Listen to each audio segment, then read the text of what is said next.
मुगलों से बचने के लिए वैष्णव जन अर्धरात्रि में ही ठाकुर जी को उठा करके सेवा आदि कर देते थे, क्योंकि सुबह घंटे घड़ियाल बजाओ तो मुगल आ जाते थे, आके तलवार दिखाते सीधे ठाकुर जी को तोड़ फोड़ जाते। तो एक वैष्णव आगरा में रहते थे, उन्होंने क्या किया, अपने ठाकुर जी की नित्य सेवा करते थे, अपने हाथ से ही करते थे।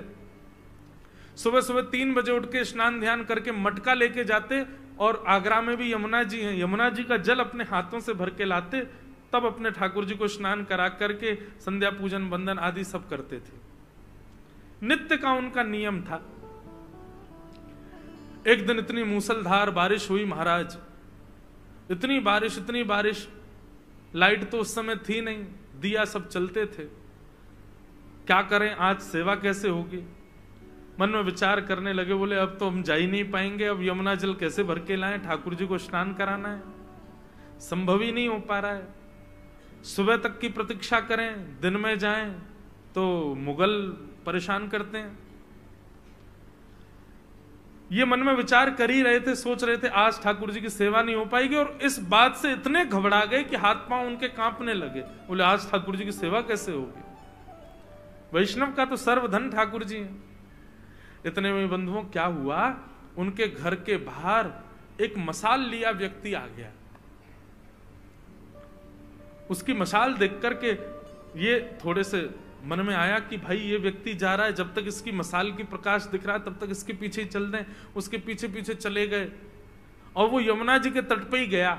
वहां जैसे ये पहुंचे, इन्होंने कहा बढ़िया है, इसके सहारे हम आ गए, वापस तो हम जैसे तैसे लौट भी जाएंगे। और महाराज उन्होंने यमुना जल आदि सब अपना भर लिया, बड़े प्रसन्न थे, ठाकुर जी की सेवा पूरी होगी। जैसे ही वापस जाने लगे तो मशाल वाला व्यक्ति पुनश्च आगे चलने लगा और मार्ग दिखाता दिखाता उनके घर के पास तक तो गया, फिर वो तो अपना आगे चला गया, ये अपने घर आ गए। बोले बड़ा बड़ा भला आदमी था भैया, अपने किसी काम से गया होगा, लेकिन इसकी मशाल ने हमारी सेवा पूरी करा दी। ठाकुर जी का बड़ा अनुग्रह है कि हमारी सेवा आज नहीं छूटेगी। खूब प्रसन्न हो गए थे महाराज, अपने हाथ पांव धोए, कीचड़ लग गई थी। ठाकुर जी का जल आदि लेकर के चंदन वंदन घिस करके जैसे ही मंगला के लिए मंदिर में गए और जैसे ही कपाट खोले तो त्रिभंग लली श्याम सुंदर जो सामने खड़े थे, उनके पैर कीचड़ में हो रहे थे और हाथों में मसाल का तेल लगा हुआ था, और उसमें से वो मट्टी के तेल की सुगंध ठाकुर जी में से आ रही थी। ये देख करके वैष्णव तो लिपट गया ठाकुर जी से।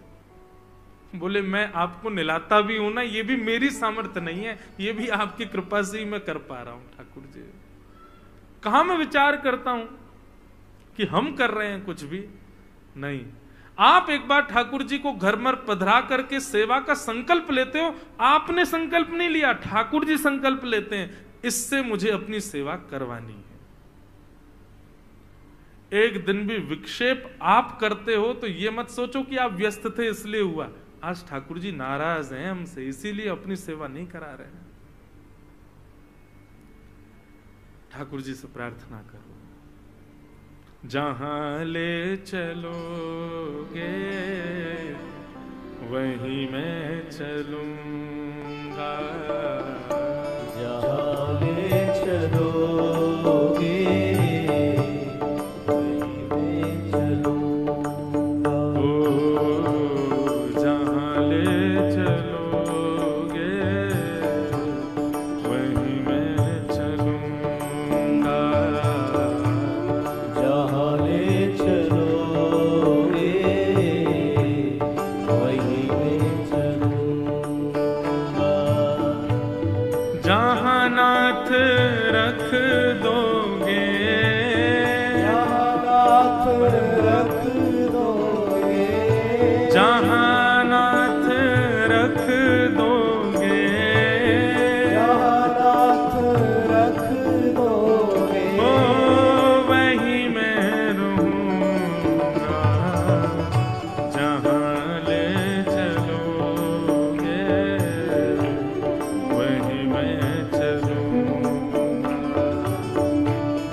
करताल बजा के गाओ भाव से।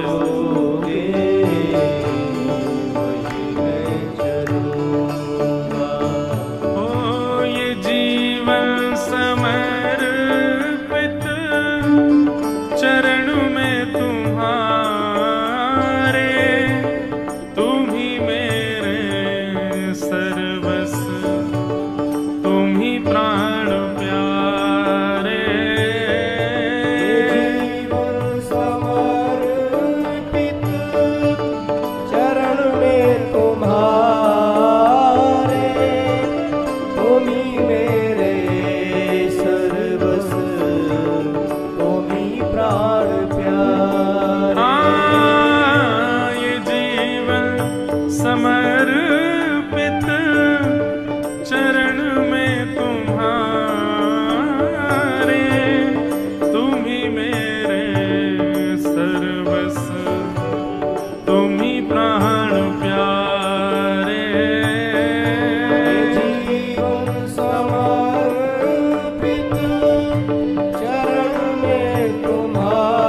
चलूंगा।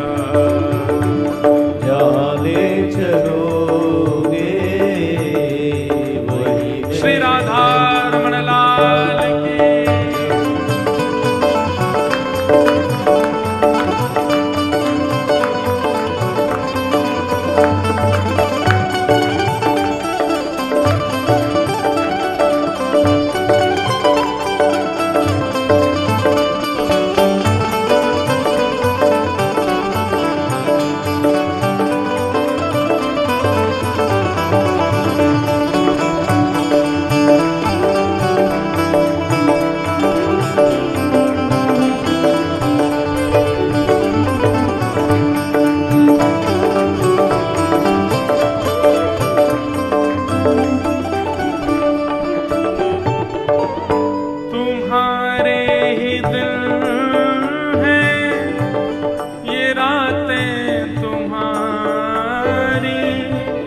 कृपा दृष्टि सब पर रहती तुम्हारी। तुम्हारे ही दिल है ये रातें तुम्हारी। कृपा दृष्टि सब पर रहती तुम्हारी। तुम्हारे ही दिल है ये रातें तुम्हारी। कृपा दृष्टि सब पर रहती तुम्हारी। तुम्हारे ही दिल है ये रातें तुम्हारी। कृपा दृष्टि सब पर रहती तुम्हारी। ओ राधा रमण लाल मेरे, राधा रमण लाल मेरे। बांके बिहारी लाल मेरे, बांके बिहारी लाल मेरे। मैं तेरा ही रहूंगा। जहाँ ले चलोगे वही मैं चलूंगा। जहाँ ले चलोगे वही मैं चलूंगा। जहाँ ले चलोगे वही मैं चलूंगा। जहाँ ले चलोगे वही मैं चलूंगा। ओ जहाँ नाथ रख दोगे, जहाँ नाथ रख दोगे। हाँ जहाँ नाथ रख दोगे, जहाँ नाथ रख दोगे ओ वहीं मैं रहूंगा। जहाँ ले चलोगे वहीं मैं चलूंगा। जहाँ ले चलोगे वही मैं चलूंगा। जय जय राधा रमण प्यारो राधा रमण। जय जय राधा रमण आप से प्यारो गाओ। राधा रमण। जय जय राधा रमण, जय जय राधा रमण। जय जय राधा रमण, जय जय राधा रमण। ओ जय जय राधा रमण प्यारो राधा रमण। जय जय राधा रमण प्यारो राधा रमण। जय जय राधा रमण प्यारो राधा रमण। जय जय राधा रमण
भगवान की स्तुति गाई, भगवान ने कुंती के ऊपर मधुर कृपा की।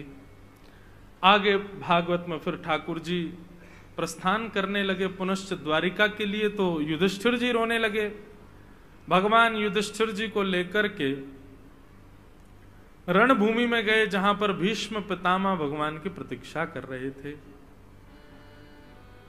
बंधुओं, महाभारत का एक पात्र और है, और ये महाभारत के ऐसे पात्र हैं जो मुझे बहुत प्रिय हैं, जिनका नाम है भीष्म पितामह।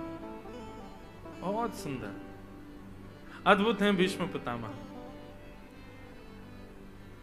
जीवन चाहे कैसे भी जियो, पर अंतिम क्षण ऐसा होना चाहिए जैसा भीष्म पितामह का था।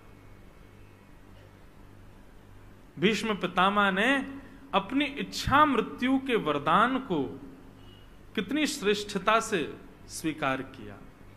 आप सबको पता है ना कि भीष्म पितामह को इच्छा मृत्यु का वरदान था। जब तक उनकी इच्छा नहीं होगी तब तक प्राण नहीं त्यागेंगे भीष्म पितामह। संसार के हम आप सब लोगों को यदि इच्छा मृत्यु का वरदान मिल जाए कि तुम्हारी इच्छा जब होगी तब तुम प्राण त्यागना, पहली बात तो ये कि हमारी इच्छा ही नहीं होगी कभी, लेकिन एक शर्त लागू हो जाए कि नहीं, प्राण तो तुमको त्यागने पड़ेंगे लेकिन तुम्हारी इच्छा, तो सबसे पहला काम क्या होगा पता है? हम आप सब लोग पहले तो हाफ सेंचुरी पार, पूरी फुल सेंचुरी पार कर जाएंगे, 100 से तो ऊपर ही जाएंगे सब। 100 तक तो हम प्राण त्यागने वाले हैं ही नहीं। और उसके बाद भी ये बात आप सत्य मान लीजिएगा बंधुओं, कोई भी ये विचार नहीं करेगा कि मैं ठाकुर जी को देखते हुए या ठाकुर जी के तीर्थ में या ठाकुर जी के धाम में प्राण त्याग। आप कितने भी वैष्णव हो, आप कितने भी भक्त हो बंधुओं, ये जो मन है ना हमारा, बड़ा बड़ा क्या बताऊं इसको, कितना बुरा कहा जाए उतना बुरा है। यदि कल कोई ज्योतिषाचार्य घोषणा कर दे कि भाई 9 जनवरी को ऐसी तिथि आ रही है, ऐसे नक्षत्र होने वाले हैं कि संसार का कोई भी व्यक्ति कितना भी बड़ा पाप कर ले उसको पाप नहीं लगेगा, क्या होगा बताओ? अगर कोई ज्योतिषी कह दे कि आगामी 9 जनवरी को ऐसी महाराज नक्षत्र आ रहे हैं आकाश में, ऐसे ग्रह नक्षत्र होने वाले हैं कि संसार का कोई भी व्यक्ति कितना भी बड़ा पाप कर ले उसको पाप नहीं लगेगा, बुरा नहीं मानिएगा, वैष्णव भी माला छोड़ देंगे अपनी, आज तो दिन है कल लो। ये हम लोग थोड़े बहुत बच रहे हैं ना, हम लोग नहीं कर रहे हैं वो इसलिए क्योंकि हम आध्यात्मिक हैं। नहीं तो आध्यात्म जीवन में ना हो, सत्संग जीवन में ना हो, हम सब की प्रवृत्ति पाप की होगी।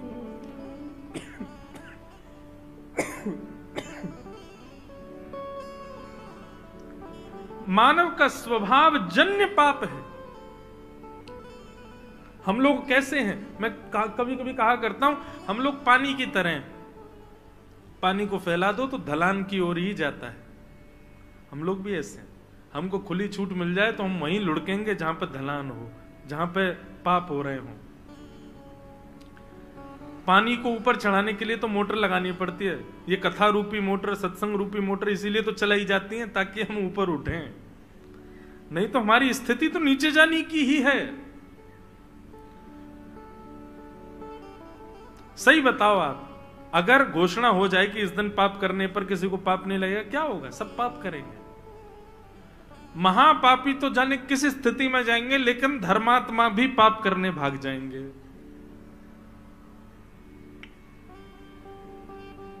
जिस प्रकार नवरात्रि में नॉनवेज नहीं खाते लोग, नवरात्रि में गंदी चीज नहीं करते, मंगलवार के दिन कुछ गलत खाते पीते नहीं, क्यों? मंगलवार है भाई। अच्छा, बाकी के दिन हनुमान जी का कोई प्रताप नहीं, खूब खाओ, बस मंगलवार के दिन हनुमान जी देख रहे हैं। बड़े विचित्र हैं भैया हम मानव। हम कभी कभी ठाकुर जी भी कहते तो होंगे, यार ये क्या बनाया मैंने मानव को, अपनी स्थिति के अनुसार सब बना लेता है, मेंटेन करके रखता है। अब रहे सहे व्रत आए थे हमारे जीवन में कि व्रत किया करो। एकादशी का व्रत, अभी आ रही है एकादशी, और सोमवार के व्रत आदि आदि व्रत होते हैं, प्रदोष के, शंकर जी को मानने वाले प्रदोष के व्रत करते हैं। व्रत के दिन क्या कहते हैं, बोले भैया फलाहार करो, ज्यादा भूख लगे तो, नहीं तो अन्न का सेवन नहीं करना चाहिए। हम लोगों ने इन्वेंशन कर दिया कुटू का, अल्ले कुटू की पकौड़ी, कुटू की कचौड़ी, कुटू की पूड़ी, आलू की जे सब्जी, और इतनी सारी लोग डोसा तक बनाते हैं कुटू का। किसी भी रूप में हम लोग रह ना जाएं। ऐसे ऐसे वेरिएशंस, और जहां पे भोजन वगैरह ज्यादा प्रिय होता वहां तो वेरिएशंस की महाराज खदान होती है। और एक बात बताएं, भोजन में वेरिएशन तो फिर मारवाड़ियों के यहीं मिलते हैं। वो तो फिर वहीं में वहां एक आध दो सब्जियों से काम थोड़ी चलता है। थाल भी इतनी बड़ी लगेगी, उसमें ये इसकी सब्जी, इसकी सब्जी, उसकी सब्जी, मिठाई भी 4 तरीके की, रोटी भी 3 तरीके की, ज्वार की अलग है, बाजरे की अलग है, गेहूं की अलग है। तो इतने सारे व्रत, एकादशी भी कहती होगी जय हो। बाकी के दिन तो हमारा कैलोरीज ज्यादा बढ़ती नहीं होंगी, एकादशी वाले दिन तो इतनी बढ़ती होगी पूछो नहीं, इतना खाते हैं हम लोग।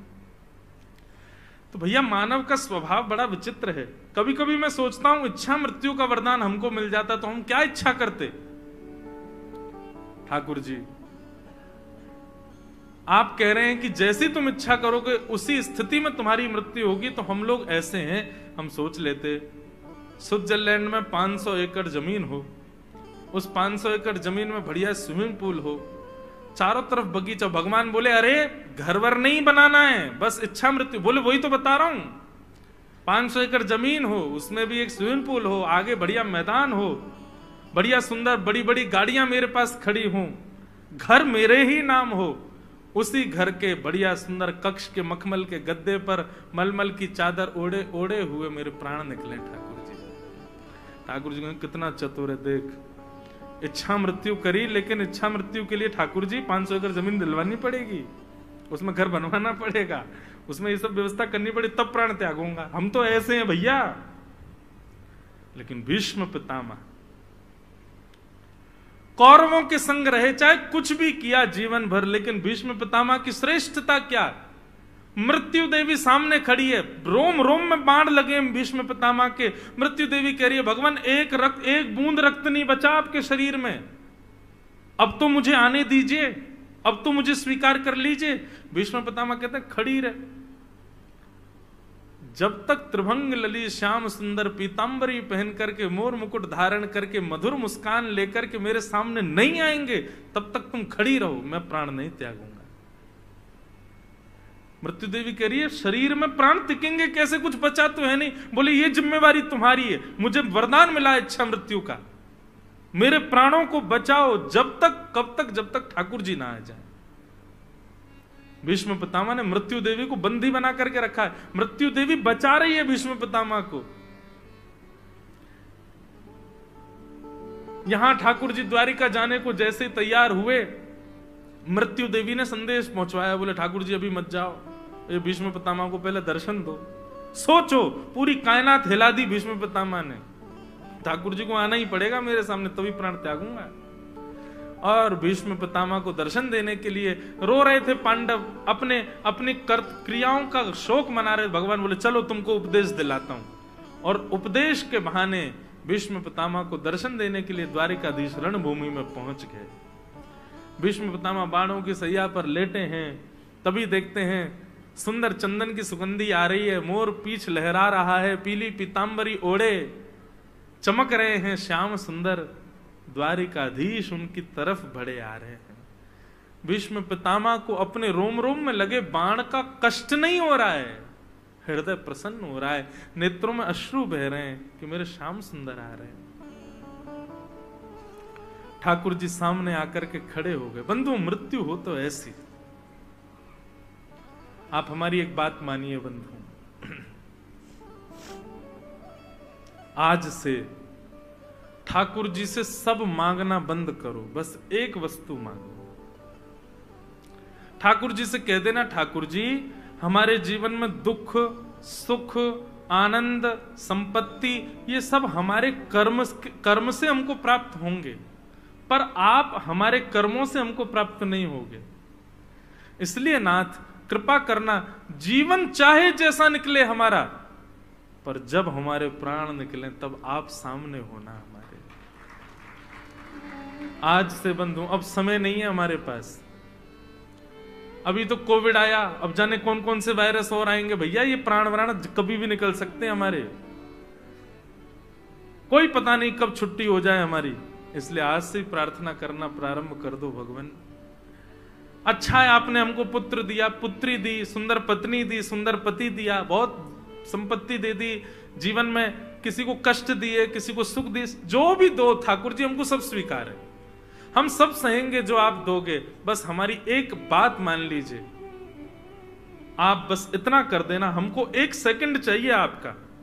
जब मेरी अंतिम श्वास निकल रही हो, उस अंतिम क्षण में मुझे कोई ना दिखे, मेरे त्रिभंग ललित श्याम सुंदर मुझको दिख जाए बस, और कोई ना, मुझे और कुछ नहीं चाहिए। इतना तो कर सकते हो ना ठाकुर जी, इतना तो कहना स्वामी, जब प्राण तन से निकले। बंधुओं, रोज अपने ठाकुर जी से ये निवेदन रात्रि में किया करो। जब उनको शयन कराओ ना, सुबह सुबह उठते ही मत चढ़ जाओ ठाकुर जी को, ठाकुर जी यूं कर दो, नहीं। रात में जब सो रहे हो, माता पिता से कोई बात मनवानी हो बालक को, तो रात में जब बालक सो रहा हो, माता पिता सो रहे हो, तब वो जाता है चद्दर के भीतर हाथ डाल के पैर दबाता है। माँ कहती है क्या बात है? नहीं नहीं कुछ नहीं। बोले आज बड़ी सेवा चल रही है तुझे, है सेवा कर रहा है? बोले माँ कल बच्चे सब घूमने जा रहे हैं, मैं जाऊं साथ में? अब उसको पता है कि माँ जब बैठी होगी, खड़ी होगी, खाना बनाए, तब पूछूं तो मारेगी। सो रही हो, आधी नींद में हो, तब पैर दबाए। ठाकुर मैया कल जाने दो ना, सब लोग जा रहे हैं हैदराबाद घूमने, में भी जाऊं। तब माँ मान जाती है, ठीक है चला जियो, ध्यान रखियो अपना, ठीक है, खुश हो जाता है बालक। ठीक वैसे ही ठाकुर जी को दिन भर कुछ मत कहना, रात में जब ठाकुर जी को शयन कराओ ना, तब इत्र सुंदर ठाकुर जी के चरणों में लगाना। और हम मांग भी कोई संसार की वस्तु तो मांग नहीं रहे ठाकुर जी से, ठाकुर जी बस इतनी कृपा कर दो। इस देह के प्राण कब निकलेंगे मुझे नहीं पता, पर आपको पता है। मेरी मृत्यु निश्चित है, आपको पता है मेरे प्राण कब कहां कैसे निकलने वाले हैं। मैं बस आपसे इतनी प्रार्थना करना चाहता हूं ठाकुर जी, ऐसी स्थिति कर देना जब मेरे प्राण निकलने वाले हों, श्री गंगा जी का तट हो, यमुना का वंशीवट हो, और मेरा सांवरा निकट हो, जब प्राण तन से निकले। और ठाकुर जी मेरी मृत्यु जब हो रही होगी ना, सब लोग अस्त व्यस्त वस्त्र पहन करके आएंगे। भाई शोक की घड़ी में कोई सज के तो आता नहीं है, सब लोग ऐसे ही रात्रि में पता चल जाए किसी के प्राण निकले तो बेचारे जैसे हम सोए होते हैं वैसे ही भागते हैं। ठाकुर जी सब अस्त व्यस्त आएंगे, मुझे किसी से मतलब नहीं, लेकिन आप तो सज धज के आना। पीतांबरी कसी हो, मुखड़े पे एक हंसी हो, छवि मन में ये बसी हो, जब प्राण तन से निकले। उस समय जल्दी आना, नानाथ भूल जाना, श्री राधे को साथ लाना, जब प्राण तन से। बंधुओं, ये इच्छा मृत्यु केवल भीष्म पितामह को नहीं मिली है, मुझे भी मिली है, आपको भी मिली है। हम सबको इच्छा मृत्यु का वरदान है, परंतु हमने कभी मृत्यु की इच्छा की ही नहीं है, आज तक कभी विचार किया ही नहीं। मैं अपनी कथाओं में कहा करता हूं, व्यक्ति हर उस वस्तु के लिए प्री प्रिपेयर्ड हो जाता है जो उसको पता है, जो उसको नहीं पता है उसके लिए प्री प्रिपेयर्ड है। वो कॉलेज कहां से करेगा उसको नहीं पता, लेकिन वो पहले ही सोच लेता उस कॉलेज में पढ़ूंगा।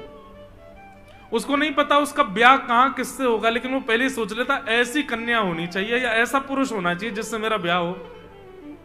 उसको नहीं पता उसके बालक कैसे होंगे, नाम पहले ही सोच लेता है, ऐसा बेटा होगा तो ये नाम, बेटी होगी तो ये नाम।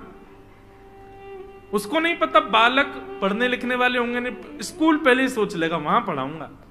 उसको नहीं पता उसका घर कहां होगा, पहले ही सोच लेता है घर ऐसा बनवाऊंगा कभी बनवाऊंगा तो। लेकिन उसको पता है कि एक दिन उसको मर जाना है, उसके लिए कभी नहीं सोचता।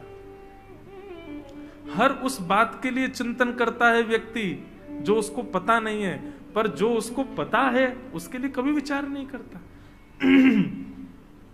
हमारी कई बात मानना। कल पल में परलय होएगी, बहुरी करेगो कब, कल करे सो आज करे, आज करे सो अब। आज कथा के ही बाद आप सब लोग अपने अपने आराध्य देव का स्मरण करना और आज ही इच्छा मृत्यु करना। हे नाथ, हमारे प्राण कब निकलेंगे हमें नहीं पता, आपको सब पता है।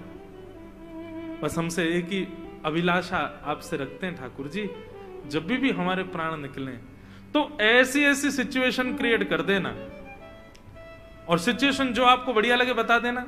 बोले मैं माला जप कर रहा हूं, मेरे चंदन लगा हो, आपकी इत्र की सुगंधी आ रही हो, आपके सामने बैठा हूं नाथ, आपकी मधुर कथा सुन रहा हूं, तब मेरे प्राण निकले। या फिर हे ठाकुर जी, जब मेरे प्राण निकले तो ऐसा योग बनाना कि वृंदावन जाने का मेरा मन बन जाए, मैं अपने परिवार के साथ वृंदावन चला जाऊं, वृंदावन की परिक्रमा लगाऊं, ब्रजरज माथे से लगाऊं, संतों को प्रणाम करूं, वैष्णवों के संग हरे कृष्ण महामंत्र संकीर्तन करूं, आपके सुंदर बांके बिहारी लाल रूप का दर्शन करूं, सुंदर गले में गुलाब की माला धारण करूं, ब्रजवासियों के घर की सुंदर प्रसादी पाऊं, यमुना जी को जैसे ही प्रणाम करने जाऊं, यमुना जल लगा करके यमुना के तट पर जैसे ही बैठूं नाथ, एक क्षण के लिए आपकी सुंदर छवि मुझको दिखाई दे और मेरे प्राण निकल जाए, ऐसी कृपा कर दो नाथ। आप इच्छा मृत्यु करो तो सही, पूरी ठाकुर जी करेंगे, उसको पूर्ण करने की जिम्मेवारी ठाकुर जी की। हम तो हर कथा में कहते हैं मृत्यु से भयभीत क्यों हो रहे हो, ऐसी मृत्यु का योग बना दीजिए, पहले ही सोच लीजिए ऐसी मृत्यु हो कि उस मृत्यु की प्रतीक्षा शुरू हो जाए, कब होगा। लेकिन एक बात, आप आज एक तो क्या मृत्यु से डरते बहुत है ना हम लोग। अब कहीं आप लोगों ने आज मन में विचार कर लिया, हमारे कहने से अपने आराध्य देव से कह तो दिया कि नाथ ऐसे ऐसे मृत्यु हो, और किसी ने सोचा कि मैं तिरुपति जाऊं वहीं पर मेरे प्राण निकले, तो जब जब घर में बात हो चलें तिरुपति, अभी नहीं। ऐसा नहीं हो कहीं आपके साथ, कहीं भयभीत मत हो जाना। मुझे इस बात का डर है कि हे नाथ, जब मैं आपकी माला कर रहा हूं तभी मेरे प्राण निकले, कहीं आप माला करो, आज नहीं कल ही करूंगा, आज तो मुझे 4-5 काम के प्राण निकल गए, तो ऐसा नहीं भैया, ऐसे भयभीत मत हो जाना। मृत्यु को उत्सव बनाइए, ठाकुर जी से प्रार्थना करो नाथ मेरे अंतिम क्षण में निश्चित आ जाना, कृपा करना। भीष्म पितामह के सामने ठाकुर जी खड़े हैं। भीष्म पितामह ने पहले तो पांडवों को ज्ञान उपदेश किया, और ज्ञान उपदेश करने के बाद भीष्म पितामह ने अपनी स्थिति को एकाग्र किया और ठाकुर जी से कहा आइए मेरे सामने खड़े हो जाइए, जरा देखूं तो सही आपको। ठाकुर जी सामने आकर के जैसे ही खड़े हुए, भीष्म पितामह बोले अब जब तक मेरी श्वास रुक ना जाए खड़े रहिएगा सामने। ठाकुर जी बोले इच्छा मृत्यु का वरदान है, तुम सोच लो 10 साल तक मरना ही नहीं तो हम यहीं खड़े रहे। भीष्म पितामह बोले निश्चित 10 साल तक प्राण नहीं निकले, खड़े रहना यहीं पे। ठाकुर जी सामने खड़े। भीष्म पितामह बोले मुरझाया हुआ सा चेहरा नहीं देखना है मुझे आपका, प्रसन्न हासा रुड़लो चलो लसत, आपकी सुंदर दंतावली दिखनी चाहिए मुझे, सुंदर आपके कपोल चमकने चाहिए मेरे सामने, या आपके कटाक्ष नेत्रों में सुंदर मधुरता का दर्शन होना चाहिए ठाकुर जी। अब भीष्म पितामह कह रहे हैं और ठाकुर जी वैसा भेष बना रहे हैं। और जैसे ही भीष्म पितामह के मन का भेष आया, भीष्म पितामह बोले बस भगवान अब मैं अपने प्राण त्याग दूंगा, उससे पहले एक स्तुति आपकी गाना चाहता हूं। इसी को भीष्म स्तुति कहते हैं, मुझे बहुत प्रिय है भीष्म स्तुति। भीष्म पितामह क्या कहते हैं, 2-4 श्लोक गा दें, फिर उसकी व्याख्या करेंगे। इतिमति रूप कल्पिता वितृष्णा भगवत सात्वत पुंगवे विभुम्ने स्वसुखमुपगते क्वचिद्विहर्तुं प्रकृतिमुपेयुषि यद्भव प्रवाह त्रिभुवनकमनं तमालवर्णं रविकरगौरवनाम्बरं दधाने वपुरलककुला वृताननाब्जं विजय सखे रतिरस्तु मे वत्या।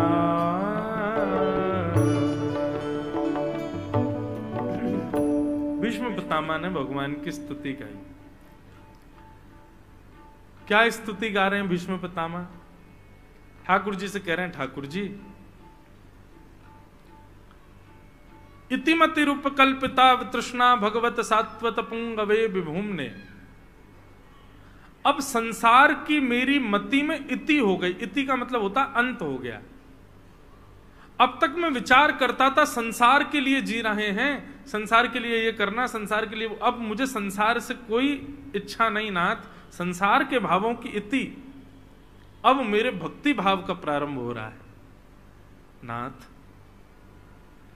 मैं मृत्यु प्राप्त करने से पहले अपनी एक अंतिम इच्छा पूरी करना चाहता हूं। भगवान बोले, क्या है तुम्हारी अंतिम इच्छा? बहुत सावधानी से सुनिए सब लोग। भीष्म पितामह कहते हैं, भगवान मेरी एक कुंवारी बेटी है, उसका मैं ब्याह करना चाहता हूं।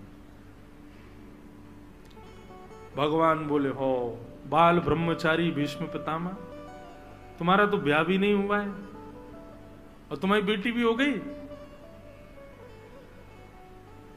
कहां गुण खिला रहे थे? कहां है तुम्हारी बेटी? और ये तो बता दो, ये भीष्म पितामह, ये काका तो तुम हो, काकी कौन है हमारी? ये कहां से हुई है लाली आपको? अरे भैया देखो, महाभारत युद्ध में सब कहते रहे थे ब्रह्मचारी भीष्म पितामह, ब्रह्मचारी भीष्म पितामह। आज पता चली ये तो कोई ब्रह्मचार्य नहीं है। चलो भीष्म पितामह, हम किसी से नहीं कहेंगे, बताओ तुम्हारी बेटी कहां है, कौन है और उसका क्या करना है, उसका ब्याह करना है? ठीक है, हम कराएंगे, बताओ कैसे क्या स्थिति है। भीष्म पितामह बोले, ज्यादा अपने मन में ख्वाब में कुछ भी मत सोचने लग जाइए। ठाकुर जी, बिना ब्याह के एक बेटी आपने पूरे विश्व को दे रखी है। बिना ब्याह के एक बेटी हम सबके पास है। भगवान बोले, कौन सी? बोले, मति, बुद्धि, हमारी बेटी है। भीष्म पितामह की बात सुनो, भगवान बड़े ऐसे, अच्छा इसकी बात कर रहे हो? बोले, हाँ। बोले, बेटी क्यों है? बोले, बेटी इसलिए क्योंकि बेटी का स्वभाव क्या होता है? अपनी इच्छा पिता से पूरी करवाना। पिताजी मुझे ये चाहिए, पिताजी वो चाहिए। पिता, मां का प्रेम बेटे से ज्यादा होता है, पिता का प्रेम बेटी से सहज होता है, ये निश्चित है। तो जितनी भी माताएं यहां बैठी हैं, उनकी मति उनका बेटा है, और भाई लोगों की मति जो है वो उनकी बेटी है। Cross connection. तो भीष्म पितामह कहते हैं, मैं अपनी मति रूपी बेटी का ब्याह करना चाहता हूं। भगवान बोले, वाह, मतलब एक होती है सीधी बात, मैं आपको अपनी मति देना चाहता हूं, ऐसा नहीं कह रहे हैं भीष्म पितामह। भीष्म पितामह का लहजा देखो, भीष्म पितामह का तरीका देखो। हे ठाकुर जी, मैं अपनी मति आपको अर्पित करना चाहता हूं। देखो, चावल दाल तो सब बनाते हैं, सबको आता है, लेकिन उसमें वेरिएशन लाना, कोई माँ उसमें बढ़िया कुछ अलग करे। अब दाल तो दाल है, एक सी बनती है सब जगह, लेकिन कोई, अब आपके यहाँ की तो बड़ी विचित्र है, हमने पहली बार खाई। कल भैया लाए हमारे रसोईया बाबा, बोले, महाराज जी ये दाल है और ये खट्टा है। मैंने कहा, है इसका क्या मतलब? बोले, ये रसायन खट्टा जो है ये दाल में डालना है, मिलाना है, फिर खाना है। अच्छा, ये आप लोगों के लिए ऐसा लग रहा हो कि भाई हमारे यहाँ तो ऐसे खाते हैं, हमारे यहाँ नहीं खाते ऐसे। मैंने कहा तो फिर इसमें क्या करना है? बोले कि इसको रसायन को दाल में डालो, मिलाओ, फिर खाओ। मैंने कि तो जो बनाने वाले थे बनाते समय डाल देते इसको। बोले नहीं, यहाँ का नियम है, अलग अलग करके खाते हैं। मैंने कहा वाह भाई, तो वेरिएशन है ना। अब नॉर्मल दाल तो सब बनाते हैं, लेकिन उसमें वेरिएशन किया तो फिर खाने वाले को भी आश्चर्य हुआ कि कुछ तो अलग होगा। और निश्चित ही जब खाई तो वो अलग ही थी कुछ। वो मैंने बिना उसको डाले जब दाल खाई तो बड़ी खट्टी, उसको मिला के खाया तो थोड़ा स्वाद अलग सा आ रहा था। ठीक वैसे ही बंधुओं, भक्ति तो सब कर रहे हैं, लेकिन वेरिएशन देखते हैं ठाकुर जी। आपकी भक्ति में वेरिएशन कैसा है? नवीनपन, कुछ नवीन है कि नहीं? रोज सुबह 4 बजे उठा देते हो, घंटी घुमा के उठ जाओ ठाकुर जी, और फिर महाराज 5 बजे नवा दिए ठाकुर जी, कपड़े पहना दिए, इत्र लगा दिया और चनौरी का भोग लगा दिया, दोपहर में ये भोग, रात में फिर इतने बजे सुला दी। ठाकुर जी भी बोर हो जाते होंगे, पूरे दिन एक सी करता रहता, कुछ नया तो करता नहीं। अपनी भक्ति में नवीनता लाओ, वेरिएशन लाओ। ठाकुर जी भी चकित होते हो, आश्चर्यचकित रहते हो, आज पता नहीं क्या करेगा, कुछ तो नया करेगा। रैदास जी के विषय में मैं कथाओं में सुनाया करता हूं। रैदास जी की भक्ति कैसी? रैदास जी को जब ठाकुर जी प्राप्त हुए तो रैदास जी बोले अब ठाकुर जी को लेकर के अयोध्या जाऊं, द्वारिका जाऊं, वृंदावन जाऊं, बहुत खर्चा होता है और मेरे पे इतना पैसा है नहीं, व्यवस्था मुझ पे है नहीं, और फिर सब जगह भोजन पानी की, अपरस की व्यवस्था हो नहीं पाती। रैदास जी बोले क्या करूं, ठाकुर जी को घुमाने का बड़ा मन है। तो रैदास जी ने क्या किया, अपने घर के चारों ओर अंदर कागज में लिख लिख करके धामों के नाम, ये अयोध्या, श्रीरंगम, ये तिरुपति बालाजी, ये वृंदावन, ये जगन्नाथपुरी, ये द्वारिका धाम, ऐसे करके पर्चियों में लिख दिया। और बीच में ठाकुर जी की चौकी थी, ठाकुर जी को रोज श्रृंगार करते, सजा धजा करके, और फिर ठाकुर जी के, ठाकुर जी बताओ कहां चलोगे घूमने? अच्छा अयोध्या चलेंगे। सोई ठाकुर जी चौकी उठाते, 4 बार ऐसे परिक्रमा लगा के फिर अयोध्या जहां लेकर वहां बैठा देते। आहा, ठाकुर जी देखो कैसे सुंदर अयोध्या में श्री राम राजा सरकार विराज रहे हैं, संत महापुरुष अपने हाथ में सुंदर करताल लिए राम जी का मधुर कीर्तन कर रहे हैं, सरजू जी कितनी सुंदर बह रही हैं, कितना आनंद आ रहा है। ऐसे भाव से ठाकुर जी को तीर्थ ले जाते थे। आप कहेंगे महाराज जी ऐसे तो भाव से कुछ भी होगा, लेकिन नहीं, रैदास जी के भाव को स्वीकार करते थे। और उसका प्रमाण कब हुआ कि एक बार जेठ का महीना, भीषण गर्मी, और रैदास जी ने अपने ठाकुर जी को सजा धजा करके बोले ठाकुर जी बड़ी गर्मी हो रही, चलो बद्रीनाथ चल रहे हैं। और जैसे ही ठाकुर जी की चौकी ले जाकर के बद्रीनाथ जहां लिखा था वहां रखी, तो रैदास जी के गांव में बर्फ गिरने लग गई। सब लोग सोचने लगे भाई जेठ का महीना, ये बर्फ कैसे गिर रही है? तब जाकर के कुछ वैष्णवों ने बताया, बोले जरूर रैदास जी के ठाकुर जी बद्रीनाथ गए हैं, इसलिए बद्रीनाथ ही यहां आ गया। मतलब रैदास जी की भाव सेवा ऐसी थी कि उनको तीर्थ नहीं जाना होता था, तीर्थ चल के रैदास जी के पास आते थे। इसको कहते हैं भक्ति में नवीनता, वेरिएशन। ठाकुर जी को वो प्रिय है। कुछ कुछ आधुनिक किया करो अपनी भक्ति में, एक सी मत करते रहा करो, कुछ थोड़ा नवीन किया करो।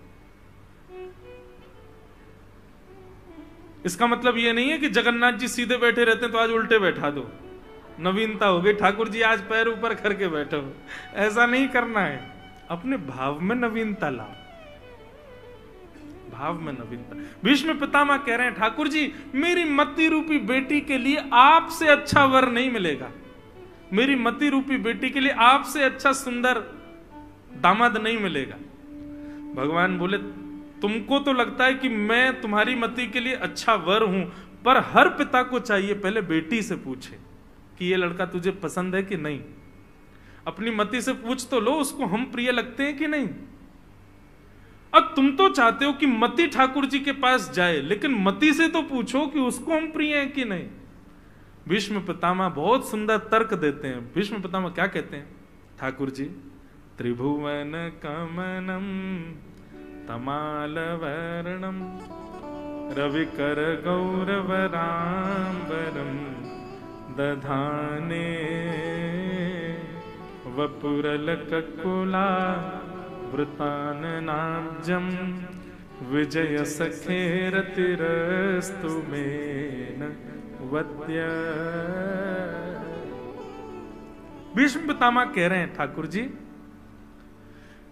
आपके मुख से यह बात शोभा नहीं देती कि मैं अपनी बेटी से पूछूं कि आप उसको प्रिय हो कि नहीं। बोले क्यों? बोले आपका रूप कैसा है पता है, राक्षस भी मोहित हो जाते हैं आपके ऊपर। त्रिभुवन कमनम तमाल वर्णम रविकर गौर वराम वरम दधाने। ठाकुर जी कोई एकाध व्यक्ति की बात नहीं है, तीनों भुवन आपके ऊपर न्योछावर हैं। इतने सुंदर हो आप,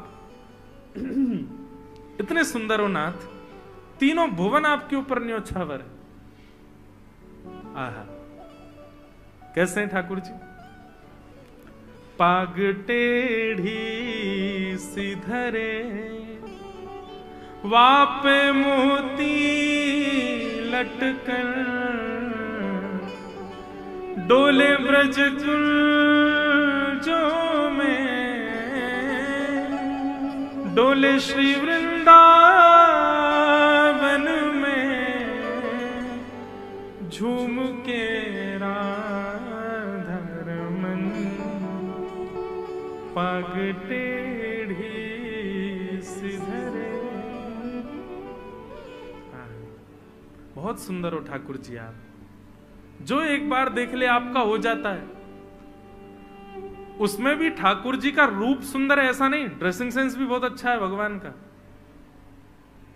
हाँ, और ये बात भीष्म पितामह कह रहे हैं। बोले कैसा आपका ड्रेसिंग सेंस? बोले त्रिभुवन कमनम तमाल वर्णम रविकर गौर वराम वरम दधाने। बोले आपने वस्त्र पहनने की भी आपकी युक्ति बड़ी बढ़िया है ठाकुर जी। बोले कैसे? आपका वर्ण कैसा है, आपका रंग कैसा है? बोले तमाल वृक्ष के जैसा आपका वर्ण है, कृष्ण वर्ण, थोड़े काले हो आप। और इस पर आप पहनते क्या हो? बोले रविकर गौर वराम वरम दधाने। लाइट कॉम्प्लेक्शन, डार्क कॉम्प्लेक्शन यदि बॉडी का है तो उस पर लाइट कपड़े खिलेंगे, और डार्क व्यक्ति डार्क ही पहन ले तो गायब हो जाएगा, दिखेगा ही नहीं बेचारा। ठाकुर जी कैसे? बोले पीतांबरी सबसे प्रिय है ठाकुर जी को, पीली पीतांबरी। हमने जो पहनी है ना, ये बगलबंदी, बगल में बांधते हैं इसको बोलते हैं श्वेतांबर। ये श्वेतंबर है। ठाकुर जी क्या पहनते हैं? पीतांबर, पीतांबर पहनते हैं। क्यों? क्योंकि ठाकुर जी को लगता है हमारा कॉम्प्लेक्शन डार्क है, तो इस पर लाइट कपड़े पहने तो खिलेंगे, अच्छे लगेंगे। भीष्म पितामह यहां वर्णन कर रहे हैं स्तुति में कि नाथ एक तो आप सुंदर, ऊपर से आपका जो वस्त्र पहनने का जो आपका ढंग है ना, जो चैन है ना, वो भी मधुर है ठाकुर जी। आप बहुत सुंदर वस्त्र पहनते हैं। मेरी बेटी को तो आप बहुत प्रिय हो, मेरी बेटी आपसे ब्याह निश्चित करेगी, बस ठाकुर जी आप हां कर दो।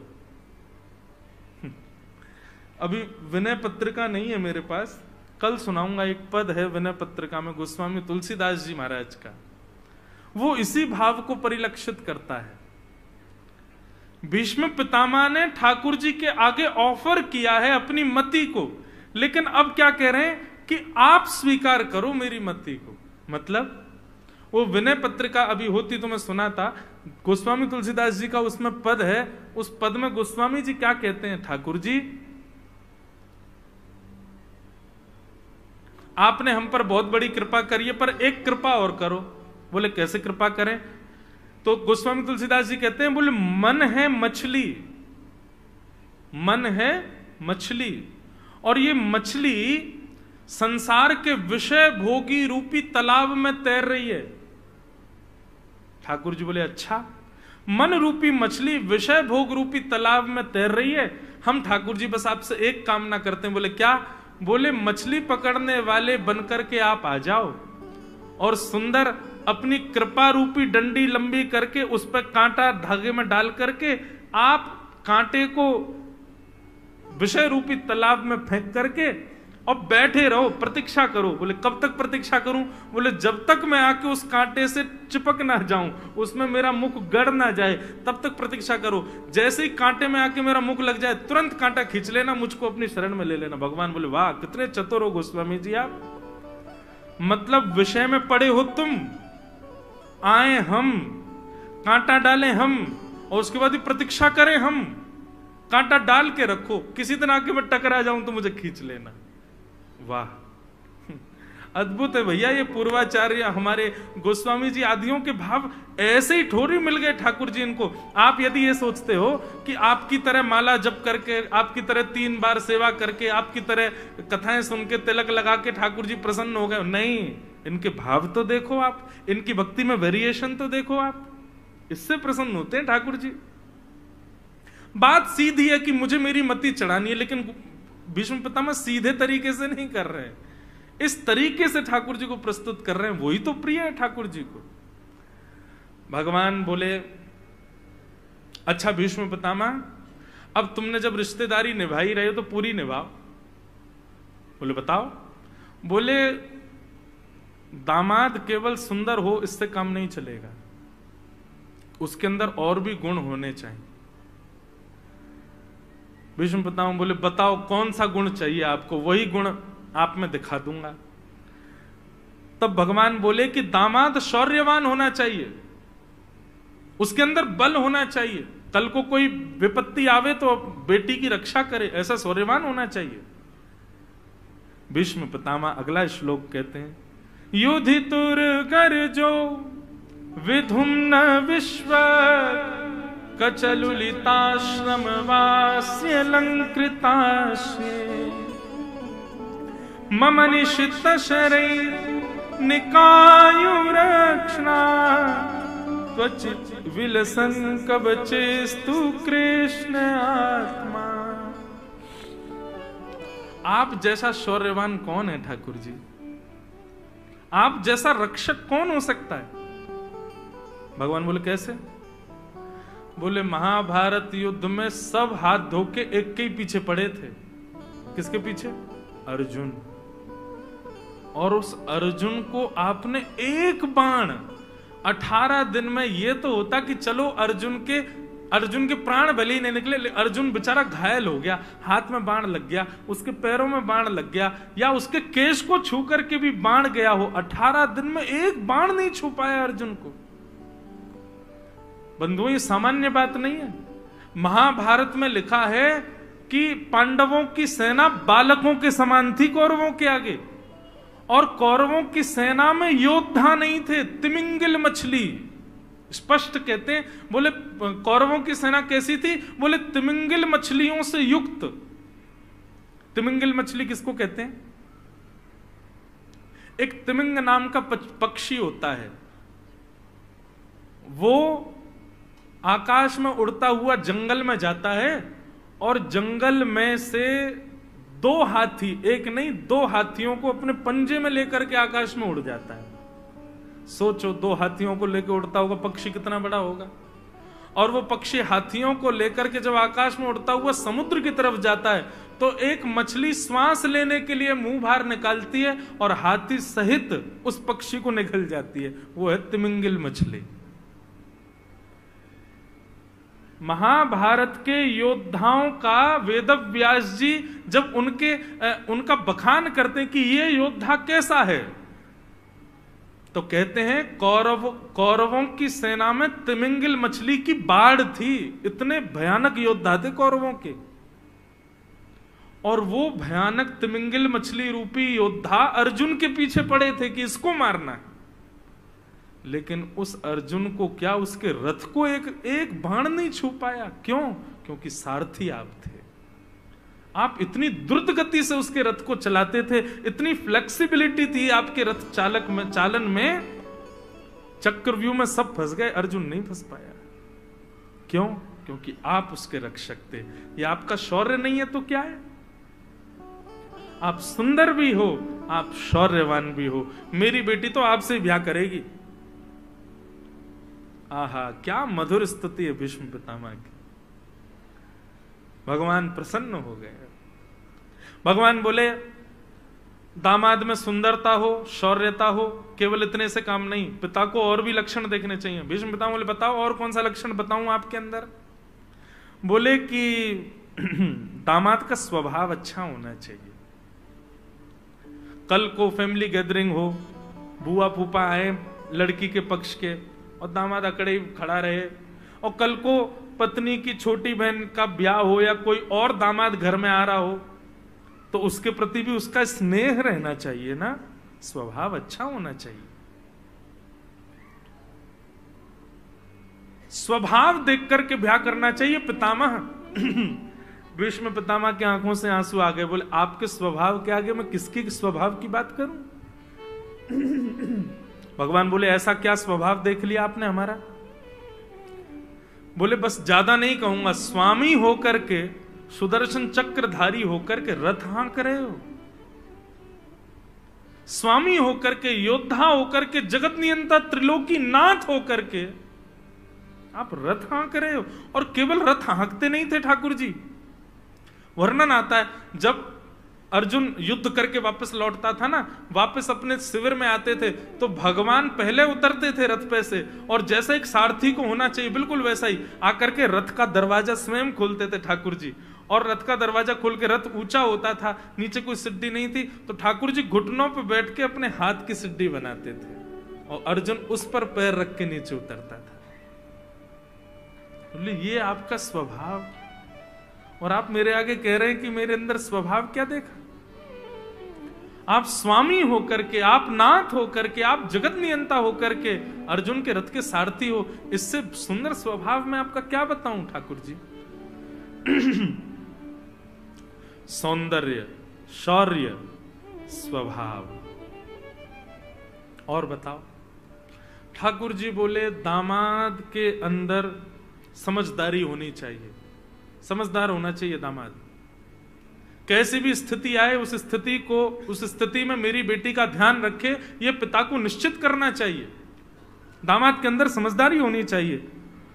तब भीष्म पितामह कहते हैं आपसे ज्यादा समझदार कौन होगा? व्यवहित प्रतना मुखम निरीक्ष्य स्वजन बधा द्विमुख से दोष बुद्ध्या। अर्जुन ने तो अपने धनुष बाण छोड़ दिए थे रथ युद्ध करने से पहले ही। अर्जुन ने आपको मना कर दिया था कि मैं युद्ध नहीं कर पाऊंगा, मैं अपनों को नहीं मार सकता। लेकिन पता नहीं आपने उसको क्या सुनाया, 18 अध्याय क्या सुनाए आपने कि वो अर्जुन गांडीव धनुषधारी खड़ा होकर के पूरी तिमिंगल मछलियों को निकल गया। ये आपकी समझदारी नहीं है तो क्या है, आपकी बुद्धि नहीं है तो क्या है? आपने ऐसा ज्ञान दिया अर्जुन का कि उसका मोह नष्ट हो गया और महाभारत का युद्ध जीत गया वो।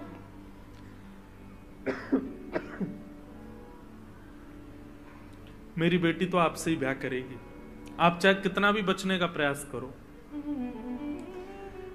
भीष्म पितामह के भाव से ठाकुर जी रीझ गए और अंत में भगवान भी मान गए। भीष्म पितामह से ठाकुर जी ने कहा, भीष्म तुम इतने बड़े भक्त हो मेरे, इतना प्रेम करते हो मुझसे, तो मुझे एक प्रश्न का उत्तर दो। भीष्म पितामह बोले कहिए। बोले तुम जब इतने ही मेरे प्रेमी थे तो तुमको कौरवों का पक्ष नहीं लेना चाहिए था। इन कौरवों ने मेरी बहन को निर्वस्त्र करने का प्रयास किया, इन कौरवों ने पांडवों के साथ बहुत गलत किया। भीष्म पितामह ऐसे कौरवों का संग क्यों किया आपने? आप पांडवों के संग आ सकते थे, और मैं आपको वचन देता हूं यदि आप पांडवों के संग आते ना तो मैं अर्जुन का सारथी नहीं आपका सारथी बनता। आपका प्रेम इतना है मुझसे, पर आपने कौरवों के पक्ष को क्यों चुना? भीष्म पितामह का उत्तर सुनकर के ठाकुर जी के नेत्र सजल हो गए। भीष्म पितामह कहते हैं भगवान दाईं तरफ खड़े होकर के आप नहीं दिखते, बाईं तरफ खड़े होकर के आप नहीं दिखते, और मेरे सारथी बन जाते तो भी आपकी कमर मुझको दिखती, मुख तो दिखता ही नहीं। साक्षात दर्शन करने के लिए तो सामने ही खड़ा होना पड़ता है। आपका प्रत्यक्ष दर्शन मैं कर सकूं इसके लिए मैं कौरवों की तरफ, ताकि आप प्रत्यक्ष मुझे दिखते रहो। मुझसे एक एक क्षण के बारे में पूछ लीजिए। भागवत में भीष्म स्तुति में भीष्म पितामह ने वर्णन भी किया है। भीष्म पितामह कहते हैं युदितुर गर्जो विधुम्न विश्व कचलुलित श्रमवार्य अलंकृताश्य। ठाकुर जी मैंने आपका एक ऐसा रूप देखा जो किसी ने नहीं देखा था। बोले कैसा रूप? बोले जब आप हाथ में घोड़ों की रस्सी पकड़ करके और हाँकते थे घोड़ों को, पीछे अर्जुन बैठ करके और बिल्कुल राजा बन करके चलता था, तब घोड़ों को जब आप हाँकते थे और आप अपनी भ्रकुटी टेढ़ी करके पूरे पूरे युद्ध मैदान को ऐसे देखते थे, अब इतनी चपलता आपके नेत्रों में होती थी, एक एक क्षण में आपकी नजर बदलती थी, कब कहां से कौन योद्धा अर्जुन की ओर आ रहा है, तुरंत आप रथ को दौड़ाते थे। उस बीच आपके प्रश्वेत के बिंदु आपके मुखमंडल पर आ जाते थे, पसीने से आपका मुख आच्छादित हो जाता था, और उस समय सामने 10 घोड़े जो जिनको आप हाँक रहे थे, उनके चरणों से उठने वाली धूल जब आती थी, वो आपके मुखमंडल को आकर के स्पर्श करती थी, आप अपनी नाक पोंछते थे, कभी आप अपने घुंघराले केशों को पीछे करते थे।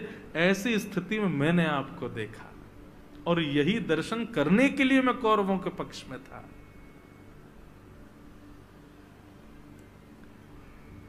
ठाकुर जी के नेत्र सजल हो गए। भीष्म पितामह कहते हैं बस अब एक अंतिम अभिलाषा है मेरी। क्या?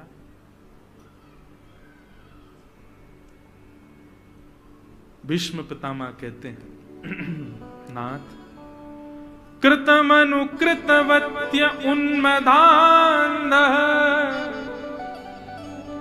प्रकृति मगन किल यस्य गोपवद्व। नाथ, अंतिम इच्छा सुनो भीष्म पितामह की। भीष्म पितामह कह रहे हैं नाथ, मैंने आपके सारे रूपों का दर्शन किया है। आप सुदर्शन चक्रधारी रूप में देखे हैं, आप गदा पद्मधारी रूप में देखे हैं, आप रथ चलाते हुए देखे हैं, आप द्वारिकाधीश रूप में देखे हैं, आप शांतिदूत रूप में देखे हैं, आपको मैंने हर रूप में देखा है, केवल एक रूप रह गया है। बोले कौन सा रूप? बोले नाथ, शोभित कर नवनीत लिए घुटुरुन चलत रेणु तन मंडत गो रोचन तिलक की। नाथ, जब आप अपने एक हाथ में मक्खन रखते हो और अपने 2 घुटने और एक हाथ से आप चलते हो, मुझे दर्शन करना है उस रूप का। मैं अपनी कथाओं में कहा करता हूं बंधुओं, लड्डू गोपाल किन किन के घर पे बताना जरा। लड्डू गोपाल ऐसे आप सबके घर पे, हमने लड्डू गोपाल भगवान का एक दूसरा नाम रखा है, 3 व्हीलर ठाकुर जी। ये 3 व्हीलर ठाकुर जी। सोचो, कभी खुद प्रयास कीजिएगा, एकांत में, सबके सामने नहीं, एकांत में, जैसे लड्डू गोपाल बैठे हैं वैसे खुद बैठ के देखना। एक हाथ नीचे, 2 घुटने नीचे, एक हाथ में मक्खन। अब आप चल के दिखाओ कैसे चलोगे। कभी सोचा है? मैं तो लड्डू गोपाल गोद में यही सोचता हूं, तुम चलते कैसे हो यार। कभी कोशिश करना, 2 घुटने और एक हाथ से चल के देखना, आप चल नहीं पाओगे, और चलोगे भी तो इस हाथ को ऐसे नहीं रख पाओगे, ये नीचे टेकना ही पड़ेगा, और ये टेके बिना चलोगे तो निश्चित है कि आप इधर की तरफ लुढ़कोगे जरूर। इसलिए लड्डू गोपाल जी लुढ़के ठाकुर हो रहे हैं, लुढ़कते जरूर हैं, सबके लुढ़कते हैं। सूरदास जी ने तो पद लिखा है, शोभित कर नवनीत लिए घुटुरुन चलत। बोले हाथ में नवनीत यानी मक्खन लेकर के जब आप घुटमुन चलते हो ठाकुर जी, तो आप बार बार लुढ़कते हो, और जैसे ही आप लुढ़कते हो तो पूरी ब्रजरज आकर के आपके मुखमंडल से लग जाती है। अब आप मन में लेकिन मक्खन को बचाते हो, इसमें धूल ना लगे। मेरे भले ही धूल में लथपथ हो जाऊं, मक्खन में धूल नहीं लगनी चाहिए, उसको आप बचाते हो। सोई आप मैया के पास जाते हो, जैसे तैसे गिरते पड़ते कि मैया मुंह को साफ कर दे, मैं मक्खन खाऊंगा। लेकिन तभी आपने क्या देखा कि यशोदा मैया अपना श्रृंगार कर रही है। कैसा श्रृंगार? बोले बिंदी लगा करके मैया पत्रावली बना रही है अपने श्रृंगार में, लाल बिंदी सफेद बिंदी, लाल बिंदी सफेद बिंदी, लाल बिंदी सफेद बिंदी, इस प्रकार यशोदा मैया अपना श्रृंगार कर रही है। ठाकुर जी आंख फाड़ करके देख रहे हैं, बोले वाह मैया तो बड़ा बढ़िया श्रृंगार कर रही है अपनो, मैं हूं करूंगा।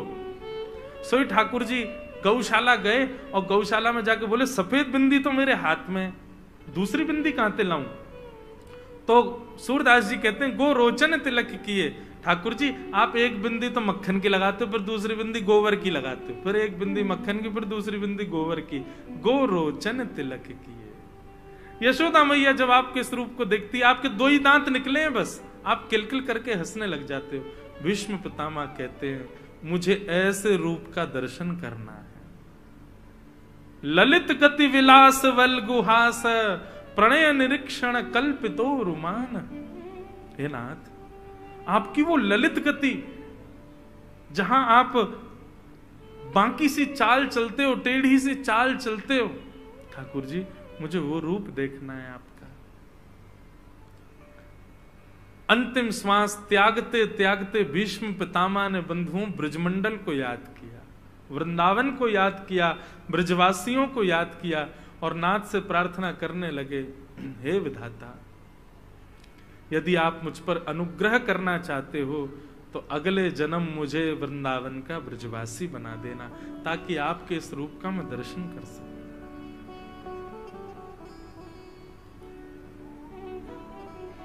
बहुत सुंदर भाव है बंधुओं के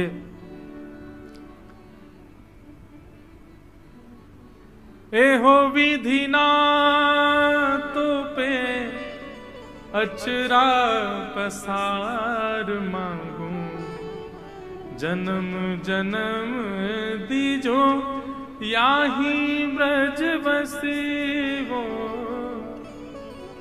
एहो विधि ना तो पे अचरा पसार मांगू, जन्म जन्म दीजो याही ब्रज बसेवो। हे विधाता, आपसे बस यही प्रार्थना है कि हमारे सत्कर्मों से यदि आप प्रसन्न हो, हमारे भजन से यदि आप प्रसन्न हो, तो हमें अगला जन्म ब्रज भूमि में देना, वृंदावन में देना नाथ, ऐसी कृपा हमारे ऊपर कर देना। भीष्म पितामह ने वृंदावन को याद किया। बंधुओं, कल आप लोगों ने एक पद गाया था ना हमारे साथ, उसमें प्रारंभ में हम क्या कहते हैं, श्यामा हृदय कमल सो प्रगट्यो, और श्याम हृदय को भाई।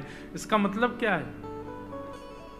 किशोरी हमारे वृंदावन के रचयिता ब्रह्मा नहीं है, हमारे वृंदावन के रचयिता विश्वकर्मा नहीं है, हमारे वृंदावन के रचयिता ठाकुर जी भी नहीं है। हमारे वृंदावन के रचयिता तो श्री किशोरी जी, राधा रानी ने बनाया है वृंदावन को। वृंदावन का एक एक कण, वृंदावन का वृक्ष, वृंदावन के मानव, वृंदावन के जीव जंतु, हर किसी को श्री जी निर्माण करती हैं। इसलिए ब्रजवासी श्रेष्ठ है, इसलिए ब्रजवासी अनन्य है। ऐसे ब्रज वृंदावन धाम, उसका मुझे पुनश्च अगले जन्म में प्राप्त हो, ऐसी कृपा मुझ पर करना। भीष्म पितामह ने भगवान की स्तुति गाई, और स्तुति गाते हुए उत्तरायण का समय हुआ, मकर संक्रांति, जैसे ही सूर्य उत्तरायण के हुए, भीष्म पितामह के तन से एक सुंदर दिव्य ज्योति प्रकट हुई, और प्रकट होकर के ठाकुर जी के श्री अंग में जाकर के विलीन हो गए। बोलो भक्त वत्सल भगवान के। मीराबाई कहती हैं, लागे वृंदावन नीको, आली माने लागे वृंदावन नीको, लागे वृंदावन नीको, आली माने लागे वृंदावन नीको, लागे लागे वृंदावन नीको, आली माने लागे वृंदावन नीको, लागे वृंदावन नीको, आली माने लागे वृंदावन नीको, लागे वृंदावन नीको, आली माने लागे वृंदावन नीको, लागे वृंदावन नीको, आली माने लागे वृंदावन। कैसा है वृंदावन? मीराबाई गा रही है, घर घर तुलसी ठाकुर सेवा, घर घर तुलसी ठाकुर सेवा, घर घर तुलसी ठाकुर सेवा,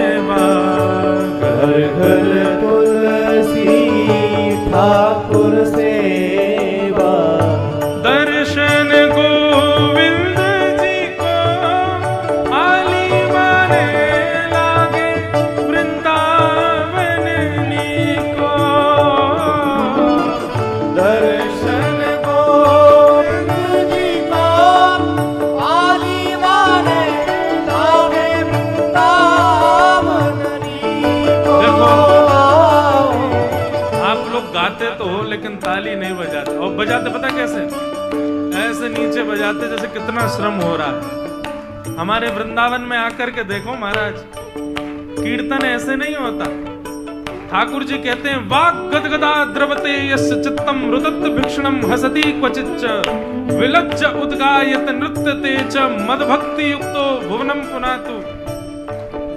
गोपियों ने यदि शर्म करी होती ठाकुर जी कभी नहीं मिलते। ध्रुव प्रहलाद ने लज्जा की होती ठाकुर जी कभी नहीं मिलते। आप क्यों करते हो? अरे 2-4 दिन की बात और है, खूब बढ़िया यूं ही बैठे रहे ना, फिर अभी 4 दिन की बात है। प्रेम से बढ़िया, प्रेम से भाव से गाओ, वृंदावन को याद करते हुए बोलो गोविंद देव लाल की।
गौरस से जितना प्रेम ब्रजवासी करते हैं उतना प्रेम कोई नहीं करता। दूध, घी, दही, रबड़ी, रसमलाई, रसगुल्ला, ये तो महाराज नाश्ता है ब्रजवासियों का। ये तो नाश्ता में ही खा जाए इतना तो। अब तो मिलावट ज्यादा आने लगी, अब थोड़े कम हो गए, नहीं तो पहले तो खूब थे। एक ब्रजवासी था, किसी सेठ ने उसको कहा कि यदि तुम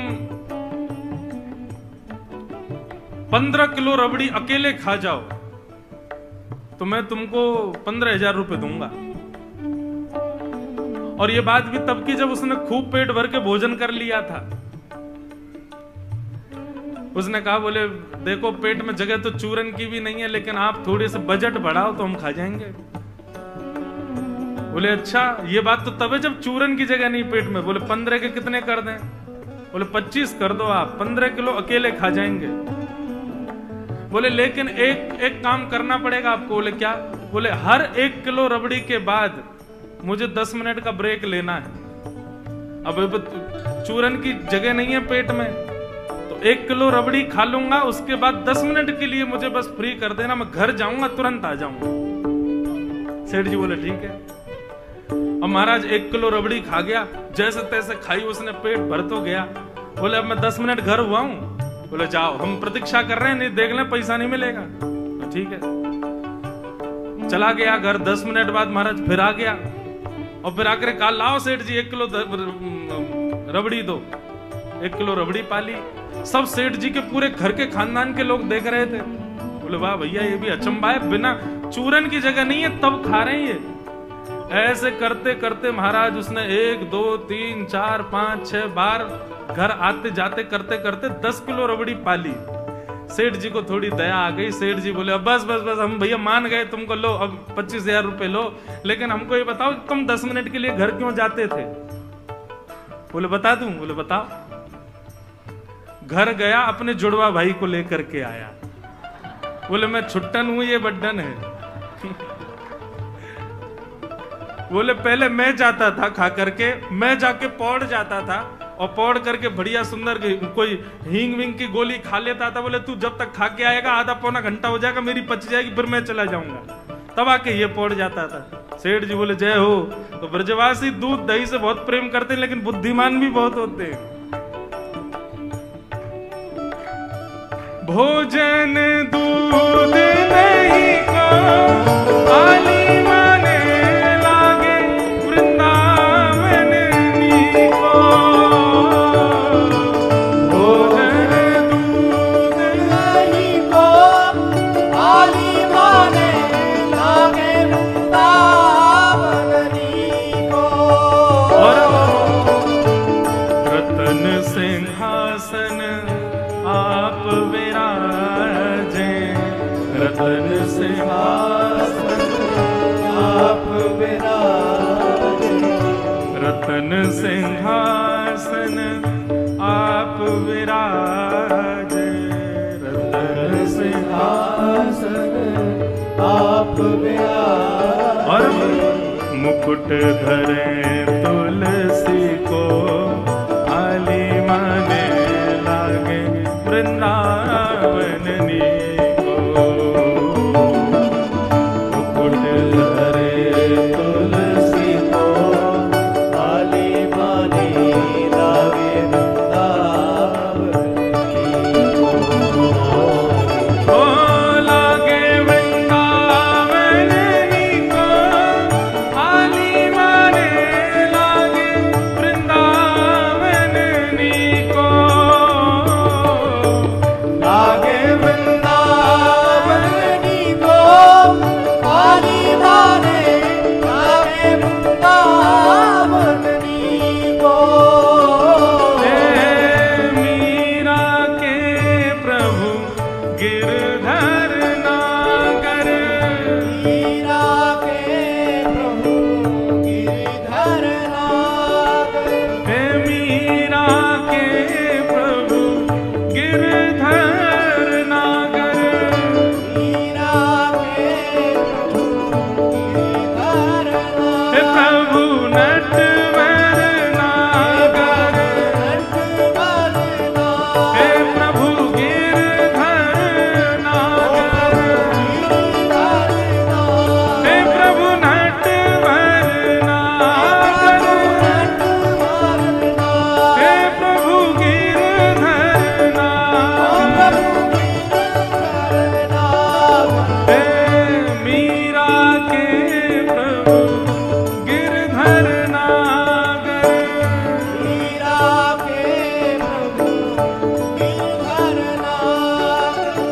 मीराबाई क्या कहती हैं? बोले भैया जिसके जीवन में भक्ति नहीं है, ऐसा समझ लेना वो बिना नमक की सब्जी के समान है।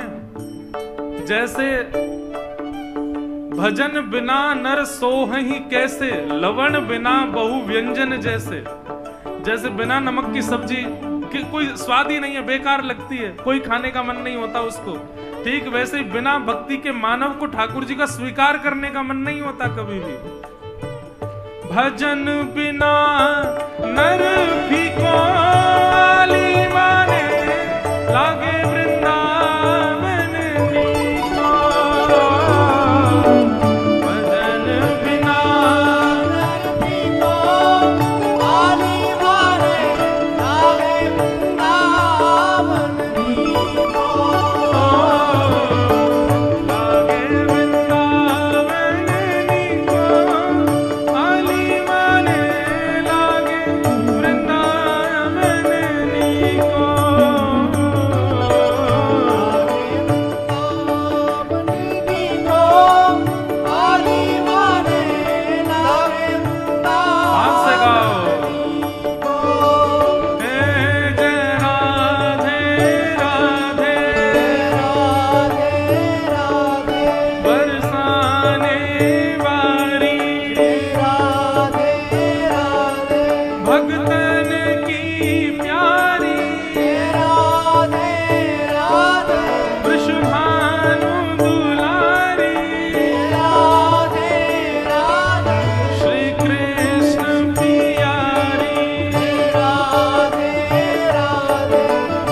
जग की ऊंची